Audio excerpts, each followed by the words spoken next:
اسرائیل کی سلامتی ہو۔ اسرائیل کا پاک خدا آپ سب کو بڑی برکت دے۔ ناظرین، میں آپ سب کا اپنا فراز پرویز آج ایک بار پھر آپ کی خدمت میں حاضر ہوں۔ گزارش یہ ہے کہ چند ایک ماہ سے کچھ بہت ہی سنگین پابندیاں ہیں، لیکن اس کے باوجود آج جی چاہا کہ آپ سے بات چیت کی جائے۔ لیکن کوشش یہ ہے میری کہ میں ٹویٹر پر روزانہ کی بنیاد پر وہ تمام FIR جو توہین مذہب کا استعمال کرتے ہوئے یہ گدھ صفتی لوگ جو جانور مزاج ہیں، جو انسان کہلانے کے لائق ہی نہیں، ایسی بدبخت قوم جو قبروں میں سے مردہ لڑکیوں کو نکال کے اپنی ہوس کو، وحشت کو پورا کرتے ہیں، ایسا معذور، ذہنی معذور معاشرہ جو توہین مذہب کے اوپر عام انسانوں کو بازاروں میں، گلی کوچوں میں، محلوں میں قتل کر دیتے ہیں رسول اللہ کے نام پہ، بڑا ہی دل دکھتا ہے۔ ایسا ذہنی معذور معاشرہ جو اپنے ہی رشتہ داروں کے بچے بچیوں کے ساتھ اپنی حیوانی ہوس کو پورا کرتے ہیں، افسوس ہوتا ہے۔ آپ نے دیکھا کہ پچھلے دنوں ہمارے پاکستان کے اندر کیا ہوا؟ یکے بعد دیگر 3 FIR کا اندراج ہوتا ہے، اور تینوں FIR سرگودا کے اندر درج ہوتی ہیں، اور درج کروانے والے وہی ذہنی معذور مسلمان جو خود کو بریلوی مسلک سے اپنا تعارف کرواتے ہیں۔ بیچارے ایک شخص نے اپنے ایمان، عقیدے، دیکھیں ہم مسیح نہ تو کسی کے ایمان کو ہاتھ لگاتے ہیں، نہ ہی کسی کی عقیدت کو چھیڑتے ہیں، ہم چھیڑتے نہیں۔ اب جو جھوٹے ہیں ان کی یہ کوشش ہوتی ہے کہ وہ اپنے افسانوں کی اور جھوٹ کی تشہیر کریں، جس میں وہ جب ناکام ہونے لگتے ہیں تو وہ جھوٹ کا سہارا لیتے ہیں، توہین مذہب کو درمیان میں لے آتے ہیں۔ آپ ہمارے ایمان، ہمارے عقیدے پہ بات کریں، ہم ہنس کے برداشت کرتے ہیں، ہم سچائی پہ ہیں، ہم دلائل سے بات کرتے ہیں، ہم سچ آپ کے سامنے لے کے آتے ہیں، ہم نہ تو موٹی موٹی کتابیں نکالتے ہیں، نہ کوئی تردید کرتے ہیں، نہ ہی کہتے ہیں کہ جی آپ فلاں لے آئیے، فلاں لے آئیے، ہمارے پاس سچائی ہے۔ پروردگار عالم جو کلام حق ہمارے پاس اپنے روح القدس کے وسیلے سے ہمیں پہنچا دیا، وہی سچ ہے۔ تو جناب ہوتا یہ ہے کہ 3 FIR درج ہوتی ہیں۔ پہلی FIR جون 30 کو سن 2023 کو اندراج ہوئی، دوسری 6 کو ہو گئی، تیسری 16 کو ہو گئی۔ تینوں FIR اور ان تینوں FIR کا جو اگر آپ بغور مطالعہ کریں تو وہ ایک ہی طرز کی ہیں، ایک ہی شہر کی ہیں۔ اب آپ دیکھیے یہ جو تیسری FIR درج ہوئی اس میں موقف اپنایا گیا کہ جناب اس میں جس ان نون پرسن کو جس کے اوپر ان نون پرسن، اب یہ ان نون پرسنز کے اوپر کروائی گئی، اب یہ کسی بھی مسیح کو پکڑیں گے، دھر لیں گے، اور باقی کی ساری عمر پابند سلاسل گزر جائے گی۔ یہ FIR درج ہوتی ہے، موقف اپنایا گیا جناب، اس میں رسول اللہ یعنی اسلام کا جو پروفٹ ہے ان کا، جس کو یہ مانتے ہیں کہ جناب اس کے اندر انہوں نے موقف یہ FIR کے اندر اپنایا کہ جناب ان کی ازدواجی زندگی کے متعلق شخص نے فلاں فلاں فلاں باتیں لکھ دی، اور رسول اللہ کا خاکہ بنا دیا، امی عائشہ کا خاکہ بنا دیا۔ اور دیکھیے یہ سازش کرتے کیسے ہیں؟ انہوں نے وہ پمفلٹ بنایا، خاکہ بنایا، اور جا کے انہوں نے اویزہ کر دیا مسیحی وسینٹی کے باہر، لوکیلٹی کے باہر۔ اب وہ جو بیچارے مریم ٹاؤن کے بیچارے مسیح، وہ ان کے اوپر ایک عجیب ہی خوف تھا، یہی تھا کہ کب یہ جنونی لوگ آئیں گے، کب یہ ہماری بستی کو جلا دیں گے، کیونکہ ان کو کوئی روکنے والا ہے نہیں۔ FIR درج ہو گئی، ہمارے 15 مسیحیوں کو دھر لیا۔ اس بنیاد پہ وجہانات کیا ہے کہ جناب ان کے جو شناختی کارڈ ہیں یہ اس علاقے کے رہنے والے، یہاں کے رہائش پذیر ہیں۔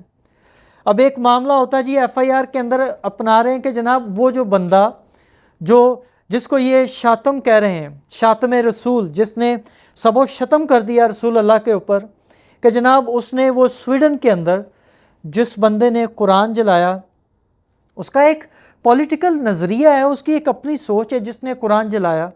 اب یہ چاہ رہے تھے ایک اور جوزف کلونی ہو جائے، اب یہ چاہ رہے تھے کہ ایک اور سانحہ گوجرا ہو جائے، اب یہ چاہ رہے تھے کہ ایک اور سانحہ کوریاں ہو جائے۔ اب یہ مسلمانوں کی بدنیتی یہ تھی کہ ایک اور یوحنا آباد والا واقعہ کر دیں، اسی لیے ہمارے 15 مسیح نوجوانوں کو گرفتار کر لیا۔ ان کا قصور اتنا تھا کہ ان کے شناختی جو کارڈ ہیں ان کا اجرا اس علاقے سے ہوا ہے، وہ وہاں کے رہائشی ہیں۔ دن بدن ہماری یہ جو سول سوسائٹی ہے وہ آج ناکام ہے، کیونکہ وہ پپٹس ہیں، ان کو ڈکٹیشنز دی جاتی ہیں کہ آپ یہ بات کیجئے اور یہ بات نہ کیجئے۔ مسلمان جب کوئی بھی واقعہ ہوتا ہے تو سامنے آ جاتے ہیں، کہتے ہیں جی کہ اسلام کی تعلیم یہی نہیں ہے۔ تو بھائی یہ اسلام کی تعلیم ہے کیا؟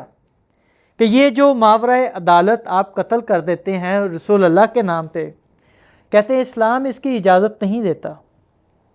تو بھائی اسلام کس کی اجازت دیتا ہے؟ اسلام تو اجازت دیتا ہے آپ گردنیں کاٹ دو۔ آپ اس بات کو کیوں نہیں سمجھتے کہ یہ بلاسفیمی جس کو آپ نے زبردستی اپنا لیا ہے، اس سے آپ کا تعلق نہیں ہے۔ اسلام کے اندر ہاں ہم اس بات کو مانتے ہیں کہ اپوسٹسی ہے، کہ اگر کوئی بندہ اسلام سے انکاری ہو جاتا ہے، بدظن ہو جاتا ہے، جب کوئی اسلام سے بدظن ہو جاتا ہے، آپ کہتے ہیں یہ مرتد ہے، یہ واجب القتل ہے۔ آف کورس یہ اسلام کی تعلیمات ہے، جو اسلام سے لوگ تنگ آ کے مذہب کو چھوڑ دیتے ہیں، اسلام کو، آپ اس کو قتل کر دیتے ہیں۔ لیکن بلاسفیمی آپ نے زبردستی اپنا لی۔ آپ کو یاد ہوگا کہ آج سے کوئی 350 سال پہلے یورپ کے اندر جب تخت و تاج کے لیے یہ توہین مذہب کا استعمال ہوتا تھا، کسی کے اوپر الزام لگا دیتے کہ جناب فلاں شخص نے مسیحیت کی توہین کر دی، اور الزام ایسا میں اپنی زبان پہ لانے سے ڈرتا ہوں کہ روح القدس کے متعلق کچھ کہہ دیا، لوگ نہ ثبوت مانگتے نہ دلیل چاہتے، اس شخص کو وہیں پکڑتے، تخت و تاج کے لیے وہیں پکڑتے، اس کا سر قلم کر دیتے۔ لیکن بعد میں جب یہ مسیحی لوگ بیٹھے، انہوں نے فکر کی، سوچ کی، ٹریٹی سائن ہوئی کہ آج کے بعد مذہب کے نام پہ ہم قتل نہیں کریں گے، ہم پہلے دلیل چاہیں گے، ثبوت مانگیں گے، اور پھر فیصلہ کریں گے آیا کہ اس شخص نے کچھ کیا ہے یا نہیں، لیکن پھر بھی ہم اس کو سزا نہیں دیں گے۔ آج اس ناکام ریاست کے اندر، پاکستان کے اندر، ایک ٹرینڈ سیٹنگ کرنے کے لیے، پولیٹیکل چیزوں کو چینج کرنے کے لیے، کوئی بھی مسلمان جرنلسٹ ہیں یا ایکٹیوسٹ ہیں، اور یہ جو موم بتی مافیا ہے، جن کو ڈکٹیشنز دی جاتی ہے کہ آپ کہیں گے کہ یہ اسلام کی تعلیم نہیں ہے، اسلام اس کی تعلیم نہیں دیتا۔ بھائی اسلام ہی اس کی تعلیم دیتا ہے۔ داعش والوں نے جو پڑھا وہ قرآن پڑھ کے ہی آئے، آئسس نے جو پڑھا وہ قرآن پڑھ کے ہی آئے۔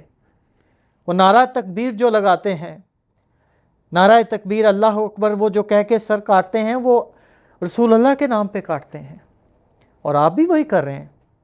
آپ میں اور ان میں فرق کوئی نہیں ہے، فرق صرف اس جیو پولیٹیکل یا جیوگرافیکلی اس آپ کے لوکیشن کا ہے، اور کوئی فرق نہیں۔ اور پاکستان کے اندر جو مسیح ہمارے بیچارے بستے ہیں، وہ مجبور ہیں، ہمیں علم ہے، ہم حق بات کہنے سے ڈرتے ہیں۔ ظاہر ہے پاکستانی مسیحیوں کو بھی علم ہے، ہم حق بات بولیں گے تو کوئی سچا مسلمان آئے گا، رسول اللہ کے نام پہ ہماری جان لے لے گا، ہمارے بچے یتیم ہو جائیں گے، بیوی بیوہ ہو جائے گی، جس کو یہ مسلمان ہتھیا لیں گے۔ ہم جانتے ہیں پاکستانی مسیحیوں کی حالت، ہمیں علم ہے آپ مجبور ہیں، خوف زدہ ہیں ان مسلمانوں کے ہاتھوں۔ کوئی بات نہیں، آپ کی فتح مندی کا دن آئے گا، لیکن آج آپ یہ بات مان لیجئے کہ یہ سول سوسائٹی، یہ تمام چرچز، اینگلیکن چرچ ہو یا کیتھولک چرچ ہو، دونوں پاکستان کے اندر ناکام ہو چکے ہیں، اور باہر جو پاکستان سے باہر این جی اوز بیٹھی ہیں، ان کو تو کوئی بہانہ چاہیے کہ کسی مجھ جیسے کے اوپر توہین مذہب کا جھوٹا مقدمہ درج ہو، بس ان کے گھر کا چولہا جلنا چاہیے۔ باتیں تو بہت کرنے کو ہیں، لیکن بس یہ پریشان ہوں کہ بیچارے پاکستانی مسیحیوں کے ساتھ ہو کیا رہا ہے۔ اپنا خیال رکھیے، یونائٹڈ نیشنز بھی فیل ہے ان تمام لوگوں کو تحفظ دینے میں جن کے اوپر توہین مذہب کے جھوٹے مقدمات درج ہوتے ہیں۔ اپنا خیال رکھیے، آپ کے خوف، آپ کے ڈر سے میں واقف ہوں۔ اگر آپ نہیں بولنا چاہتے مت بولیے، لیکن وہ وقت آئے گا کہ آپ بھی یہ کہیں گے کہ میری قربانی میرے مولا نے صلیب پہ میرے گناہوں کی خاطر دے دی۔ بہت شکریہ۔